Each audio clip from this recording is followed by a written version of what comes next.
हम तेरे बिन अब रह नहीं सकते तेरे बिना.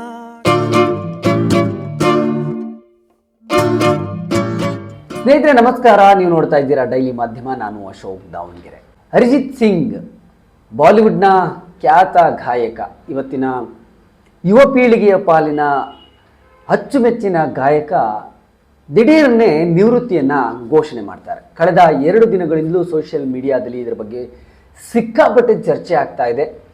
ಇನ್ನೂ ಕೂಡ ಬೇಡಿಕೆಯಲ್ಲಿರುವಂತಹ ಅರಿಜಿತ್ ಸಿಂಗ್ ದಿಢೀರ್ನೆ ವಿದಾಯವನ್ನು ಘೋಷಣೆ ಮಾಡಿದ್ದು ಯಾಕೆ ಎನ್ನುವಂತಹ ಕುತೂಹಲ ಸಹಜವಾಗಿಯೇ ಪ್ರತಿಯೊಬ್ಬ ಸಂಗೀತ ಪ್ರೇಮಿಯ ಪ್ರಶ್ನೆಯಾಗಿದೆ. ಅರೆ, ಇನ್ನು ಯಶಸ್ಸಿನ ಉತ್ತುಂಗದಲ್ಲಿರುವಾಗಲೇ, ಇನ್ನೂ ಬೇಡಿಕೆಯಲ್ಲಿರುವಾಗಲೇ ಕೇವಲ 38ನೇ ವಯಸ್ಸಿಗೆ ಅರಿಜಿತ್ ಸಿಂಗ್ ಈ ರೀತಿ ವಿದಾಯವನ್ನು ಹೇಳಿದ್ದು ಯಾಕೆ ಎನ್ನುವಂತಹ ನಿಮ್ಮೆಲ್ಲರ ಪ್ರಶ್ನೆಗೆ ಉತ್ತರವನ್ನು ಹುಡುಕುವಂತಹ ಒಂದು ಪ್ರಯತ್ನ. ಇತ್ತೀಚೆಗೆ AR ರೆಹಮಾನ್ ಕೊಟ್ಟಂತಹ ಹೇಳಿಕೆಯನ್ನು ನೋಡಿದಾಗ ಅರಿಜಿತ್ ಸಿಂಗ್ ಗ್ರೇಟ್ ಅನ್ನಿಸ್ತಾರೆ. ಸೊ ಓವರಾಲ್ ಆಗಿ ಇದ್ರ ಬಗ್ಗೆ ಮಾತಾಡೋಣ. ನೀವು ಇನ್ನೂ ಕೂಡ ನಮ್ಮ ಚಾನಲ್ಗೆ ಸಬ್ಸ್ಕ್ರೈಬ್ ಆಗಿಲ್ಲ ಅಂತ ಹೇಳಿದರೆ ಈ ಕೂಡಲೇ ಸಬ್ಸ್ಕ್ರೈಬ್ ಮಾಡ್ಕೊಳ್ಳಿ. ಹಾಗೆಯೇ ಪ್ರತಿಯೊಂದು ಅಪ್ಡೇಟ್ಗಾಗಿ ಬೆಲ್ ಬಟನನ್ನು ಒತ್ತಿ.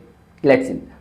ಅರಿಜಿತ್ ಸಿಂಗ್ ಕಳೆದ 15 ವರ್ಷಗಳಿಂದಲೂ ಕೂಡ ಬಾಲಿವುಡ್ನಲ್ಲಿ ಬ್ಯುಸಿಯೆಸ್ಟ್ ಗಾಯಕರಾಗಿ ಗುರುತಿಸ್ಕೊಂಡಿದ್ದಾರೆ. ಅಂದರೆ ಸೋನು ನಿಗಮ್ ಅವರ ನಂತರ, ಅಂದರೆ ಅವರ ಜನ್ರೇಷನ್, ಅವರು 90s ಬಂದವರು, ಅವರ ನಂತರದ ಜನ್ರೇಷನ್ ಏನು ಬಾಲಿವುಡ್ನಲ್ಲಿ ಗುರುತಿಸ್ಕೊಳ್ತಾ ಇದೆ, ಅದು ಶಾನ್ ಇರಬಹುದು, ಅರ್ಮಾನ್ ಮಲಿಕ್ ಇರಬಹುದು, ಅಂತಹ ಅನೇಕ ಗಾಯಕರ ಮಧ್ಯದಲ್ಲಿ ಅರಿಜಿತ್ ಸಿಂಗ್ ಒಬ್ಬ ಅದ್ಭುತ ಗಾಯಕರಾಗಿ ಗುರುತಿಸ್ಕೊಳ್ತಾರೆ. ವಿಶೇಷವಾಗಿ ಅವರ ಧ್ವನಿಯಿಂದಾಗಿ, ಆ ಹಸ್ಕಿ ವಾಯ್ಸ್ನಲ್ಲಿ ಬಂದಂತಹ ಹಾಡುಗಳು ಇವತ್ತಿನ ಯುವ ಪೀಳಿಗೆಯ ಮನಸ್ಸುಗಳನ್ನು ತಡ್ತಾ ಇತ್ತು. ಆ ಕಾರಣಕ್ಕಾಗಿಯೇ ಅರಿಜಿತ್ ಸಿಂಗ್ ಬಹಳ ದೊಡ್ಡ ಅಭಿಮಾನಿ ಬಳಗವನ್ನು, ಅಂದರೆ ಅವರ ಹಾಡುಗಳನ್ನು ಕೇಳುವಂತಹ ಒಂದು ದೊಡ್ಡ ವರ್ಗವನ್ನೇ ಸೃಷ್ಟಿಸಿಕೊಂಡ್ರು. ಕೋಟ್ಯಾಂತರ ಸಂಗೀತ ಪ್ರೇಮಿಗಳು ಅರಿಜಿತ್ ಸಿಂಗ್ ಅವರ ಹಾಡುಗಳನ್ನು ಕೇಳ್ತಾರೆ.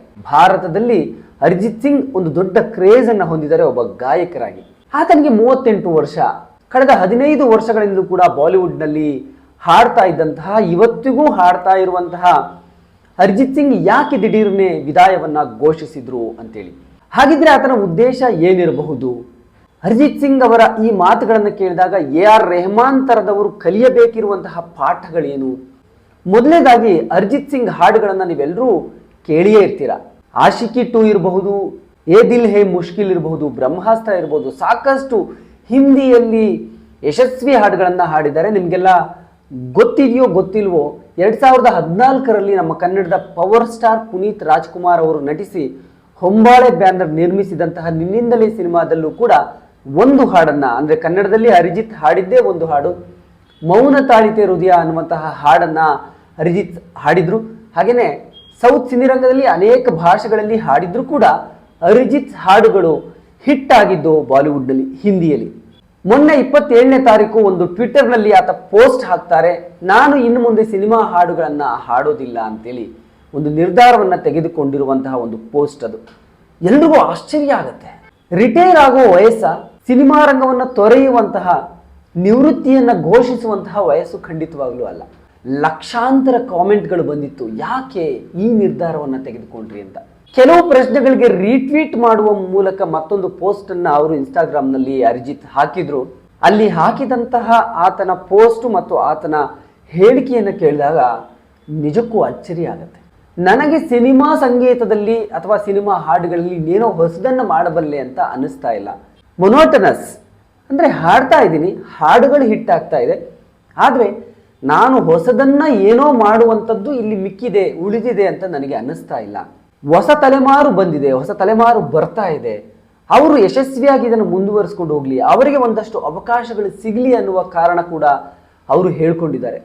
ಹಾಗಂತ ಅರಿಜಿತ್ ಹಾಡೋದನ್ನು ನಿಲ್ಲಿಸಲಿ ಅಂತ ಯಾರು ಅನ್ಕೊಳ್ಳಲ್ಲ, ಹಾಡಬೇಕು ಅವರು ಅಂತ ಅನ್ಕೊಳ್ತಾರೆ. ಆದರೆ ಅವರು ನಿರ್ಧಾರ ತೆಗೆದುಕೊಂಡಾಗಿದೆ. ನಿಮಗೆಲ್ಲ ನೆನಪಿರಬಹುದು, ಅರಿಜಿತ್ ಸಿಂಗ್ ಕಳೆದ 15 ವರ್ಷಗಳಿಂದ ಬಾಲಿವುಡ್ನಲ್ಲಿದ್ದಾರೆ. ಆರಂಭದಲ್ಲಿ ಚಿತ್ರರಂಗಕ್ಕೆ ಬಂದ 2-3 ವರ್ಷಗಳಲ್ಲಿ ಹಲವು ಪ್ರಶಸ್ತಿಗಳನ್ನು ಆತ ಪಡೆದುಕೊಳ್ತಾರೆ. ಒಂದು ವೇದಿಕೆಯ ಮೇಲೆ ಸಲ್ಮಾನ್ ಖಾನ್ಗೂ ಮತ್ತು ಅರಿಜಿತ್ಗೂ ಒಂದು ಇಂಟ್ರಾಕ್ಷನ್ ಆಗುತ್ತೆ. ಸಲ್ಮಾನ್ ಖಾನ್ ಅರಿಜಿತ್ಗೆ ಒಂದು ಹೇಳಿಕೆಯನ್ನು ಕೊಟ್ಟಾಗ ಅರಿಜಿತ್ ಕೂಡ ಅದಕ್ಕೆ ಕೌಂಟರ್ ಅನ್ನೋ ರೀತಿಯಲ್ಲಿ ಸಲ್ಮಾನ್ ಖಾನ್ಗೆ ಹೇಳಿಕೆಯನ್ನು ಕೊಡ್ತಾರೆ. ಈಗ ಈ ವಿಚಾರ ಯಾಕೆ ಅಂತ ಹೇಳಿದ್ರೆ, 3-4 ದಿನದ ಹಿಂದೆ ಸಲ್ಮಾನ್ ಖಾನ್ ನಟನೆಯ ಗಲ್ವಾನ್ ಸಿನಿಮಾದ ಒಂದು ಹಾಡು ಬಂದಿದೆ. ಆ ಹಾಡನ್ನ ಹಾಡಿರೋದು ಅದರಲ್ಲಿ ಅಂದ್ರೆ 3 ಗಾಯಕರು ಹಾಡಿದ್ದಾರೆ. 3 ಗಾಯಕರಲ್ಲಿ ಅರಿಜಿತ್ ಕೂಡ ಒಬ್ರು. ಈ ಹಾಡು ಬಂದ ನಂತರ ಅರಿಜಿತ್ ವಿದಾಯ ಘೋಷಿಸಿದ್ರು ಅಂತೆಲ್ಲ ಚರ್ಚೆ ಆಗ್ತಾ ಇದೆ. ಬಹುಶಃ ಅದು ಯಾವುದು ಆಗಿರ್ಲಿಕ್ಕಿಲ್ಲ ಅಂತ ನನ್ನ ಅನಿಸಿಕೆ. ಯಾಕಂತ ಹೇಳಿದ್ರೆ ಸಲ್ಮಾನ್ ಖಾನ್ ಅವರ ವಿಚಾರ ಯಾಕೆ ಬರುತ್ತೆ ಅಂತಂದ್ರೆ 2014ರಲ್ಲಿ ಅರಿಜಿತ್ ಇನ್ನು ಯುವ ಗಾಯಕ, ಹೊಸ ಗಾಯಕರಾಗಿದ್ದಂತಹ ಸಂದರ್ಭದಲ್ಲಿ ವೇದಿಕೆಯ ಮೇಲೆ ಸಲ್ಮಾನ್ ಖಾನ್ ಮತ್ತು ರಿತೇಶ್ ದೇಶ್ಮುಖ್ ಆಂಕರಿಂಗ್ ಮಾಡ್ತಾ ಇರ್ತಾರೆ. ಅರಿಜಿತ್ಗೆ ಪ್ರಶಸ್ತಿಯನ್ನು ನೀಡುವಂತಹ ಸಂದರ್ಭದಲ್ಲಿ ಆತನನ್ನ ಕಿಚಾಯಿಸ್ತಾರೆ, ನೀವು ನಿದ್ರೆ ಮಾಡ್ತಾ ಇದ್ದೀರಾ ಅಂತೇಳಿ. ಬಿಸಿ ರಕ್ತ, ಸಲ್ಮಾನ್ ಖಾನ್ ಆದ್ರೇನು ಯಾರಾದ್ರೇನು ಎಲ್ಲ ಸಿನಿಮಾ ಫ್ಯಾಟರ್ನಿಟಿಯಲ್ಲಿ ಇದ್ದಂತಹ ಸಂದರ್ಭದಲ್ಲಿ ಆ ರೀತಿ ಕೇಳಿದಾಗ ಆತನಿಗೂ ಒಂದು ರೀತಿ ಕಸಿವಿಸಿ ಆಗುತ್ತೆ, ಅವಮಾನ ಆದಂತಾಗತ್ತೆ. ನಾನಲ್ಲ, ನೀವು ನಿದ್ರಿಸ್ತಾ ಇದ್ದೀರಾ ಅಂತ ಸಲ್ಮಾನ್ ಖಾನ್ಗೆ ಎದುರು ಮಾತಾಡ್ತಾರೆ. ಅದರಲ್ಲಿ ತಪ್ಪೇನೂ ಇಲ್ಲ. ಅವ್ರು ಎಷ್ಟೇ ದೊಡ್ಡ ನಟರಾಗಿದ್ರು ಕೂಡ ಎಲ್ಲರ ಮುಂದೆ ಅಗೌರವದಿಂದ ಕಂಡಾಗ ಅದು ಯಾರೇ ಆಗಲಿ ಅದನ್ನು ಖಂಡಿಸಬೇಕು. ಅದನ್ನು ಅರಿಜಿತ್ ಮಾಡಿದ್ರು. ಅದಾದ ನಂತರ ಪಾಪ ಆತ ಹೋಗಿ ವೇದಿಕೆ ಮೇಲೆ ಹೋಗಿ ಪ್ರಶಸ್ತಿಯನ್ನು ಪಡ್ಕೊಳ್ತಾರೆ. ಕೆಲವು ದಿನಗಳ ಆದ ನಂತರ ಬಹಿರಂಗವಾಗಿ ಸಲ್ಮಾನ್ ಖಾನ್ ಅವರಿಗೆ ಕ್ಷಮೆಯನ್ನು ಕೂಡ ಕೇಳ್ತಾರೆ. ಅದೆಲ್ಲವೂ ಆಯಿತು. ಅದಾದ ಕೆಲವು ವಾರಗಳ ನಂತರ ಬಿಗ್ ಬಾಸ್ ಶೋನಲ್ಲಿ ಸಲ್ಮಾನ್ ಖಾನ್ ಕೂಡ ಅದು ನನ್ನಿಂದಲೇ ಆಗಿದ್ದು ಅಂತ ಅವರು ಕೂಡ ಕ್ಷಮೆಯನ್ನು ಕೇಳ್ತಾರೆ. ಅಲ್ಲಿಗೆ ಆ ಸಮಸ್ಯೆ ಬಗೆಹರಿತು. ಆದರೆ ಅದಾದ ನಂತರ 2014ರಿಂದ ಬಹುಶಃ 2025ರವರೆಗೂ ಕೂಡ ಅರಿಜಿತ್ ಸಿಂಗ್ ಅವರಿಂದ ಸಲ್ಮಾನ್ ಖಾನ್ ಯಾವುದೇ ಸಿನಿಮಾದಲ್ಲೂ ಕೂಡ ಹಾಡಿಸೋದಿಲ್ಲ. ಆ ವಿವಾದದಿಂದಲೇ ಇದೆಲ್ಲ ಆಯಿತು. 10 ವರ್ಷಗಳ ಕಾಲ ಅರಿಜಿತ್ ಸಿಂಗ್ ಸಲ್ಮಾನ್ ಖಾನ್ ಅವರ ಸಿನಿಮಾದಲ್ಲಿ ಹಾಡೋದಕ್ಕೆ ಅವಕಾಶ ಸಿಗಲಿಲ್ಲ. ಸಲ್ಮಾನ್ ಖಾನ್ ಅದನ್ನು ಕಟ್ಟಿ ಹಾಕಿದ್ರು ಅಂತ ಇರಬಹುದು, ಇಲ್ಲದೇನೋ ಇರಬಹುದು, ಅದು ಕಾಕತಾಳೀಯನೂ ಇರಬಹುದು. ಆದರೆ ಅಷ್ಟು ಬ್ಯುಸಿ ಇರುವಂತಹ ಒಬ್ಬ ನಟ, ಅಷ್ಟು ಯಶಸ್ವಿ ಗಾಯಕನಿಂದ ಒಂದೂ ಹಾಡನ್ನು 10 ವರ್ಷ ಆಡಿಸ್ಲಿಲ್ಲ ಅಂದರೆ ಅದೆಲ್ಲೋ ಒಂದು ಕಡೆ ಒಂದು ಸಣ್ಣ ಅನುಮಾನ ಕೂಡ ಹುಟ್ಟದೆ. ಅದಾದ ನಂತರ ಸಿಕಂದರ್ ಸಿನಿಮಾ ಮೂಲಕ, ಸಲ್ಮಾನ್ ಖಾನ್ ನಟನೆಯ ಸಿಕಂದರ್ ಸಿನಿಮಾದಲ್ಲಿ ಅರಿಜಿತ್ ಹಾಡ್ತಾರೆ. ಅದಾದ ಮೇಲೆ ಗಲ್ವಾನ್ ಸಿನಿಮಾದಲ್ಲೂ ಹಾಡ್ತಾ ಇದ್ದಾರೆ. ಅದು ಒಂದು ವಿವಾದ. ಅಂದ್ರೆ ಈಗ ಚರ್ಚೆ ಆಗ್ತಾ ಇರೋದ್ರಿಂದ ಈ ಒಂದು ಘಟನೆಯನ್ನು ನಾನಿಲ್ಲಿ ಪ್ರಸ್ತಾಪ ಮಾಡಿದೆ. ಮತ್ತೆ ಇತ್ತೀಚೆಗೆ AR ರೆಹಮಾನ್ ಕೊಟ್ಟಂತಹ ಹೇಳಿಕೆಯನ್ನು ನೋಡಿದಾಗ, ಅರಿಜಿತ್ ತೆಗೆದುಕೊಳ್ಳುವ ನಿರ್ಧಾರವನ್ನು ನೋಡಿದಾಗ ನಿಜಕ್ಕೂ ಅರಿಜಿತ್ ಒಂದು ಲೆವೆಲ್ AR ರೆಹಮಾನ್ಗಿಂತ ಮೇಲೆ ಹೋಗ್ತಾರೆ ವ್ಯಕ್ತಿತ್ವದಲ್ಲಿ. AR ರೆಹಮಾನ್ 35 ವರ್ಷ ಬಾಲಿವುಡ್ನಲ್ಲಿ ಸಂಗೀತ ನಿರ್ದೇಶಕರಾಗಿ ಸಾಕಷ್ಟು ಹೆಸರನ್ನ ಸಂಪಾದಿಸಿ ಪ್ರಶಸ್ತಿಗಳನ್ನ ಗಳಿಸಿಕೊಂಡ ಮೇಲೆ ಇವತ್ತು ನನಗೆ ಅವಕಾಶಗಳು ಸಿಗ್ತಿಲ್ಲ, ಅದಕ್ಕೆ ಕಾರಣ ಅದು ಕೋಮು ವಿಚಾರವೂ ಇರಬಹುದು ಅಂತ ಒಂದು ಹೇಳಿಕೆಯನ್ನ ಸೇರಿಸಿ ತಮ್ಮ ಸಣ್ಣತನವನ್ನ ಏನು ತೋರಿಸಿದ್ರು. ಆ ಹೇಳಿಕೆಯನ್ನ ನೋಡಿದಾಗ ಅರಿಜಿತ್ ನನ್ನ ಹಾಡುಗಳನ್ನು ಹಾಡೋದನ್ನ ನಿಲ್ಲಿಸ್ತೀನಿ, ಹೊಸ ತಲೆಮಾರು ಬರ್ತಿದೆ, ಅವ್ರು ಹಾಡಲಿ, ಸಿನಿಮಾದಲ್ಲಿ ನಾನಿನ್ನೇನು ಮಾಡ್ಲಿಕ್ಕಿಲ್ಲ, ಹೊಸದನ್ನು ಏನು ಮಾಡ್ಲಿಕ್ಕಾಗಲ್ಲ ಸಿನಿಮಾದಲ್ಲಿ. ಯಾಕಂದ್ರೆ ಅವ್ರಿಗೆ ಅನಿಸಿದೆ ಸಿನಿಮಾ ಸಂಗೀತ ನಿರ್ದೇಶಕರು ಒಂದು ಸಂಗೀತವನ್ನು ಮಾಡ್ತಾರೆ, ನಿರ್ದೇಶಕರು ಟೀಮು ಅದನ್ನು ನಿರ್ಧಾರ ಮಾಡುತ್ತೆ, ಒಂದು ಟ್ಯೂನ್ ರೆಡಿ ಇರುತ್ತೆ, ಅದನ್ನು ನಾನು ಹಾಡ್ತೀನಿ, ಅದರಲ್ಲಿ ನಾನು ಮಾಡುವಂಥದ್ದು ಏನಿಲ್ಲ ಅಂತ ಅನಿಸಿದ್ದಿದೆಯಲ್ಲ, ಸಾಕು ನಾನು ಇಲ್ಲಿಗೆ ಸಿನಿಮಾದಲ್ಲಿ ಹಾಡೋದೇನಿಲ್ಲ ಅಂತ ಅದನ್ನು ನೋಡಿದಾಗ ಆಗ AR ರೆಹಮಾನ್ ಅರಿಜಿತ್ ಸಿಂಗ್ಗಿಂತ ಚಿಕ್ಕವರಾಗ್ತಾರೆ, ಅರಿಜಿತ್ ಸಿಂಗ್ ದೊಡ್ಡವರಾಗ್ತಾರೆ ಅಂತ ನನಗೆ ಅನಿಸಿದ ಅನಿಸಿಕೆ. ಮತ್ತೊಂದು ಕಡೆ ಅರಿಜಿತ್ ಹಾಡೋದನ್ನು ನಿಲ್ಲಿಸ್ತೀನಿ ಅಂತೇನು ಹೇಳಿಲ್ಲ, ಸಿನಿಮಾ ಹಾಡುಗಳನ್ನು ಇನ್ನು ಮುಂದೆ ಹಾಡೋದಿಲ್ಲ ಅಂತ ಹೇಳಿದ್ದಾರೆ. ಕಾನ್ಸರ್ಟ್ಗಳನ್ನು, ಲೈವ್ ಶೋಗಳನ್ನು ಆತ ಮಾಡ್ತಾರೆ. ನೀವು ನಂಬ್ತಿರೋ ನಂಬಲು ಆತ ಒಂದು ಕಾನ್ಸರ್ಟ್ಗೆ, ಒಂದು ಲೈವ್ ಶೋ ಮಾಡಲಿಕ್ಕೆ ಆತ ತೆಗೆದುಕೊಳ್ಳುವ ಸಂಭಾವನೆ 14 ಕೋಟಿ. ನೋಡಿ ಆತನ ಬೇಡಿಕೆ ಎಷ್ಟಿದೆ ಅಂತ ನೀವು ತಿಳ್ಕೊಳ್ಳಿ. ಇವತ್ತಿಗೂ ಅಷ್ಟು ಬೇಡಿಕೆಯಲ್ಲಿದ್ದಾಗ ಆತ ನಿವೃತ್ತಿ ಘೋಷಿಸಿದ್ದಾರೆ. ಒಂದು ಲೈವ್ ಶೋಗೆ, ಒಂದು ಕಾನ್ಸರ್ಟ್ಗೆ 14 ಕೋಟಿ ತೆಗೆದುಕೊಳ್ತಾರೆ. 100 ಕೋಟಿಯ ಒಡೆಯ.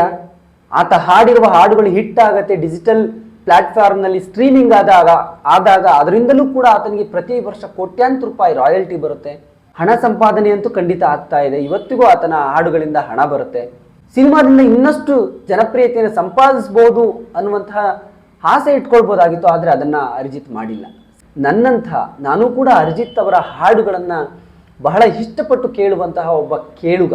ಕೇವಲ 38ನೇ ವಯಸ್ಸಿಗೆ ಯಾಕಿಂತ ನಿರ್ಧಾರವನ್ನು ತೆಗೆದುಕೊಂಡ್ರು ಅಂತ ಅನ್ಸುತ್ತೆ. ಬಟ್ ಅರಿಜಿತ್ ಅವರ ಗುರಿಗಳು ಬೇರೆ ಇದೆ. ತನ್ನದೇ ಒಂದು 2020ರಲ್ಲಿ ತನ್ನದೇ ಒಂದು ಸಂಗೀತ ಮ್ಯೂಸಿಕ್ ಕಂಪನಿಯನ್ನು ಕೂಡ ಶುರು ಮಾಡಿದ್ದಾರೆ. ಆ ಮೂಲಕ ಅನೇಕ ಶೋಗಳನ್ನು ಮಾಡ್ತಾರೆ, ತಮ್ಮದೇ ಆಲ್ಬಮ್ಗಳನ್ನು ರಿಲೀಸ್ ಮಾಡ್ತಾರೆ, ಲೈವ್ ಶೋಗಳನ್ನು ಮಾಡ್ತಾರೆ. ಜೊತೆಗೆ ತಮ್ಮ ಹುಟ್ಟೂರಿನಲ್ಲಿ ಒಂದು ಹೋಟೆಲನ್ನು ಕೂಡ ತೆರೆದಿದ್ದಾರೆ, ರೆಸ್ಟೋರೆಂಟ್, ಅದನ್ನು ನೋಡ್ಕೊಳ್ತಾರೆ. ಮತ್ತೆ ನಿರ್ದೇಶನದ ಕನಸು ಕೂಡ ಆತನಿಗೆ ಇದೆ ಅಂತ ಕೇಳ್ಪಟ್ಟಿದ್ದೀವಿ. ಇದೆಲ್ಲವೂ ಪ್ಯಾರಲಲ್ಲಿ ನಡೀತಾ ಇದೆ. ಸಮಯ ಹೊಂದಿಸೋದು ಕಷ್ಟ ಏನಲ್ಲ. ಇದೆಲ್ಲದರ ಮಧ್ಯದಲ್ಲಿ ಒಂದು ಸಿನಿಮಾಗೆ ಒಂದು ಹಾಡಲಿಕ್ಕೆ ಆತನಿಗೆ 1 ಅವರ್ ಸಾಕಾಗ್ತಿತ್ತು, 1 ಗಂಟೆ ಸಾಕಾಗ್ತಿತ್ತು. ಹೊಸದೇನನ್ನೂ ಮಾಡಬೇಕು ಅನ್ನುವಂತಹ ತುಡಿತಾ ಇದೆ. ಮೊನೋಟನಸ್, ನಾನು ಮಾಡಿದ್ದನ್ನೇ ಮಾಡ್ತಾ ಇರಬಾರ್ದು, ಹೊಸದನ್ನು ಮಾಡಬೇಕು. ಸಂಗೀತ ಪ್ರೇಮಿಗಳಿಗೆ, ಯುವ ಸಂಗೀತ ಪ್ರೇಮಿಗಳಿಗೆ ಹೊಸ ಸಂಗೀತ ಅಭಿರುಚಿಯನ್ನು ಹಂಚಬೇಕು ಅನ್ನುವಂತಹ ಅಭಿಲಾಷೆ ಇದೆ. ಹಾಗಾಗಿ ಸಿನಿಮಾ ಹಾಡುಗಳಲ್ಲಿ ಏನು ಮಾಡುವಂಥದ್ದಿಲ್ಲ, ಹೊಸ ಸೌಂಡಿಂಗನ್ನು ಪರಿಚಯಿಸುವಂತಹ ಒಂದು ಪ್ರಯತ್ನವನ್ನು ಮಾಡಬೇಕು ಅನ್ನುವಂಥ ಆಸೆ ಇದೆ ಅರಿಜಿತ್ಗೆ.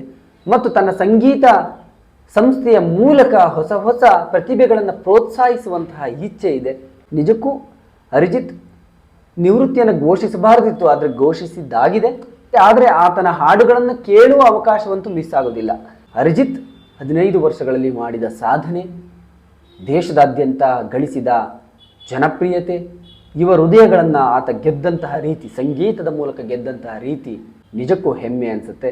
ತೀರಾ ಕೆಳಮಧ್ಯಮ ವರ್ಗದ ಒಂದು ಕುಟುಂಬದ ಹುಡುಗ ಬಹಳ ದೊಡ್ಡ ಮಟ್ಟದಲ್ಲಿ ಹೆಸರು ಮಾಡಿದ್ದಾರೆ, ಹಣವನ್ನು ಕೂಡ ಸಂಪಾದಿಸಿದ್ದಾರೆ, ಕೀರ್ತಿಯನ್ನು ಕೂಡ ಸಂಪಾದಿಸಿದ್ದಾರೆ. ಇನ್ನೂ ಆತ ಹೋಗಬೇಕಾದ ದಾರಿ, ಮಾಡಬೇಕಾದ್ದು ಚಿತ್ರರಂಗದಲ್ಲಿ ಬಹಳಷ್ಟಿತ್ತು. ಆದರೆ ಆತ ದಿಢೀರ್ನೆ ನಿರ್ಧಾರವನ್ನು ತೆಗೆದುಕೊಂಡಿದ್ದಾರೆ, ಅದನ್ನು ಗೌರವಿಸೋಣ. ಆತನ ಹಾಡುಗಳನ್ನು ಬೇರೆ ಬೇರೆ ವೇದಿಕೆಗಳಲ್ಲಿ ಮತ್ತೆ ಕೇಳುವಂತಹ ಅವಕಾಶಗಳು ಖಂಡಿತ ಇದೆ, ಅದನ್ನು ಕೇಳೋಣ. ಅರಿಜಿತ್ ಒಬ್ಬ ಅದ್ಭುತ ಗಾಯಕ. ಆತ ಫಿಲ್ಮಿ ಸ್ಟೈಲ್ ಹಾಡುಗಳನ್ನು ಹಾಡ್ತಾರೆ, ಸೂಫಿ ಹಾಡುಗಳನ್ನು ಹಾಡ್ತಾರೆ, ರಾಕ್ ಶೈಲಿಯ ಹಾಡುಗಳನ್ನು ಕೂಡ ಹಾಡ್ತಾರೆ, ಫೋಕ್ ಹಾಡುಗಳನ್ನು ಕೂಡ ಹಾಡ್ತಾರೆ, ಕವ್ವಾಲಿ ಹಾಡುಗಳನ್ನು ಕೂಡ ಹಾಡ್ತಾರೆ, ಭಜನ್ಸ್ ಕೂಡ ಹಾಡ್ತಾರೆ. ಶಾಸ್ತ್ರೀಯ ಸಂಗೀತವನ್ನು ಕಲಿತು ಆತ ಶಾಸ್ತ್ರೀಯ ಸಂಗೀತದ ಎಳೆಯನ್ನು ಇಟ್ಕೊಂಡು ಆ ಒಂದು ಫಾರ್ಮ್ಯಾಟ್ನ ಹಾಡುಗಳನ್ನು ಕೂಡ ಹಾಡ್ತಾರೆ. ತುಂಬ ಮಲ್ಟಿ ಟ್ಯಾಲೆಂಟೆಡ್ ಒಬ್ಬ ಗಾಯಕರಾಗಿ ಎಲ್ಲ ಶೈಲಿಯ ಹಾಡುಗಳನ್ನು ಹಾಡಬಲ್ಲಂತಹ ಒಬ್ಬ ಅದ್ಭುತ ಪ್ರತಿಭೆ ಅರಿಜಿತ್ ಸಿಂಗ್. ಅವರ ನಿರ್ಧಾರವನ್ನು ನಾವು ಅವರ ಹಾಡುಗಳನ್ನು, ಹಿಂದೆ ಹಾಡಿದಂತಹ ಯಶಸ್ವಿ ಹಾಡುಗಳನ್ನು ಕೇಳ್ತಾ ಮುಂದೆ ಅವರು ಏನೆಲ್ಲ ಮಾಡ್ತಾರೆ ಅದನ್ನೂ ಕೂಡ ನಾವು ನೋಡ್ತಾ ಹೋಗೋಣ ಅಂತ ಹೇಳ್ತಾ ಈ ಒಂದು ವಿಡಿಯೋವನ್ನು ಮುಗಿಸ್ತಾ ಇದ್ದೀನಿ. Thank you so much. Daily ಮಾಧ್ಯಮ ವೀಕ್ಷಕರಿಗೆ ಎಲ್ಲರಿಗೂ ನಮಸ್ಕಾರ. ನಿಮ್ಮ ಬೆಂಬಲ ಕನ್ನಡ ಸಿನಿಮಾಕ್ಕೆ, ಈ ನಮ್ಮ ಡೈಲಿ ಮಾಧ್ಯಮಕ್ಕೂ ಇರಲಿ. ಕನ್ನಡ ಸಿನಿಮಾ ನೋಡಿ ಪ್ರೋತ್ಸಾಹಿ. ನೀವು ನೋಡ್ತಾ ಇದ್ದರೆ ನಮಗೂ ಒಳ್ಳೆ ಸಿನಿಮಾ ಮಾಡಬೇಕು ಅಂತ ಹುಮ್ಮಸ್ಸು, ಧೈರ್ಯ ಬರುತ್ತೆ. Thank you.